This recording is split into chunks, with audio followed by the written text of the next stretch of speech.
FM24 is here, and of course, we like to bring tactics to you on this channel. And today, it's going to be our first one. It's a bit of an asymmetric 4-2-3-1 number for you.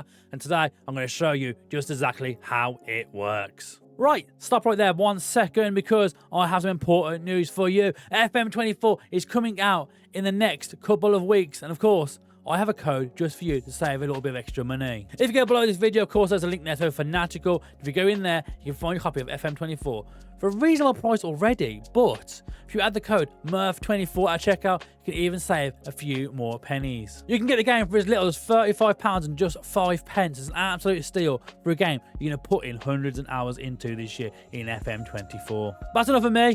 Let's go back to other me. Let's get back to the video. But before we dive into how it works, so if you are new around here and you haven't already, make sure you're subscribing to the channel and giving the video a thumbs up. So let's dive in. You can see now on screen, firstly, Juventus, tries with Juventus. You can see straight away on screen, they won the league on 86 points, miles ahead of Milan, Lazio, Roma, Napoli, Atalanta, and Inter down in 8th. Had a weird old season for them, but absolutely miles ahead on 86 points. A great season for the new Serie A champions in Juventus. You can see there now, 38 games, winning 26, drawing 8, and only losing 4 all season, scoring 93 goals. Absolutely a monster, 93 goals. That is not a bad return at all.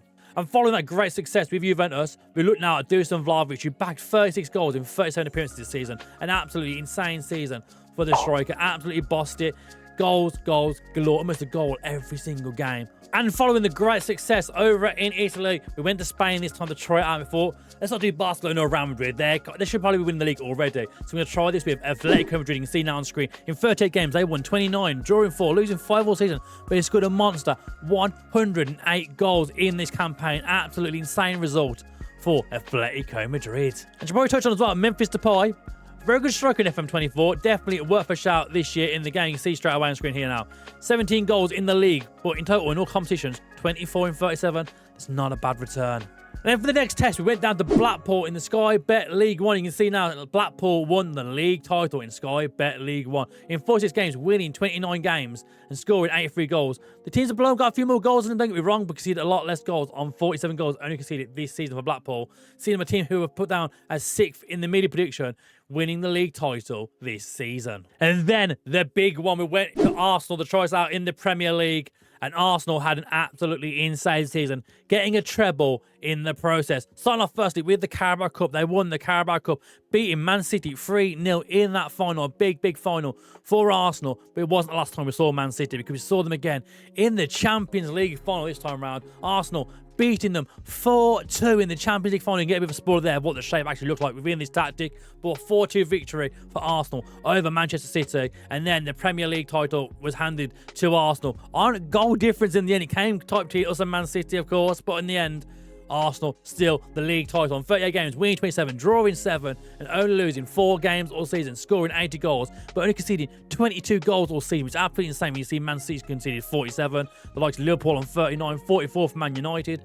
We only conceded 22 goals in the entire calendar season, which is absolutely insane for the Gooners. So, of course, it's the time now to come and see this tactic. It is the MurphFM Ultimate NK7 4-2-3-1, produced by NKang7 as well, of course. So you can find his information down in the bio. So yeah, let's start off in goal. Firstly, we had David Raya playing as a sweeper keeper on support with no individual instructions. And we go back to the right back here, starting with an inverted wing back on support, with Tomiyasu playing that role for this formation. He's told to pass it shorter, take fewer risks, and shoot less often. We go to the left back position now, where we had an inverted wing back on support on this side as well, being told to pass it shorter, take fewer risks, and shoot less often. We move in the centre back, where we had Saliba playing as a ball-playing defender on a defensive duty, being told to stay wider, whilst Gabriel next to him also on a ball-playing defender on defensive duty, of course, being told to stay wider. We move into the midfield there. We've had Martin Odegaard in this central position as a regista as well. Odegaard as a regista, interesting, right? He's on a support duty, of course, being told to pass it shorter, with Declan Rice beside him as a segundo volante on attack, being told to pass it shorter, take fewer risks, and shoot less often. So moving up the pitch now, we start on this right-hand side. We have an inverted winger on attack. He's told to pass it shorter, take fewer risks, cross the aim for the far post, which of course makes sense because you can see Jesus on that far post compared to where Saka is, and then Rome from position. Into the middle of the pitch now, we have an attacking midfielder on supportive duty, being told to pass it shorter, hold up the ball, and also Rome from position. Moving on to that left-hand side now, we have an inverted winger also on attack, being told then to pass it shorter, take fewer risks, cross to aim for the far post as well. As you can see, Saka making those runs into that far stick area as well.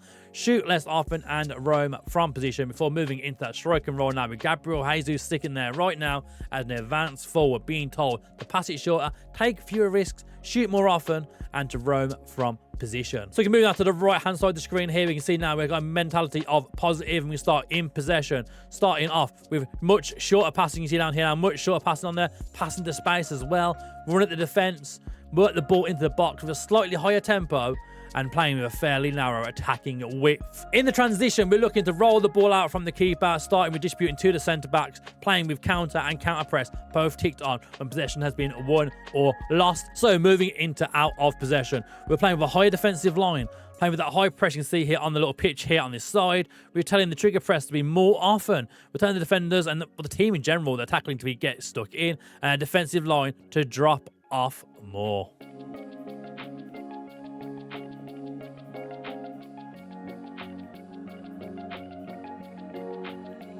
So there we have it then. That is the Murph FM Ultimate NK7 4-2-3-1. Bit of a weird asymmetric shape. This is where you can see them defensive midfielders running from deep, getting into the box of course as well. Players from the wide positions cutting inside, helping that cam position. Watch have that lone striker up there. If you enjoyed this tactic, if you enjoyed the video, of course, please make sure you are liking this video. And as always, subscribe to the channel. Check out Nav, of course, he invented this tactic and we've been testing it on his behalf. So make sure you check out his content as well over on his Twitch channel. And of course, follow us everywhere we are as well. Thank you for watching. We'll see you again very, very soon.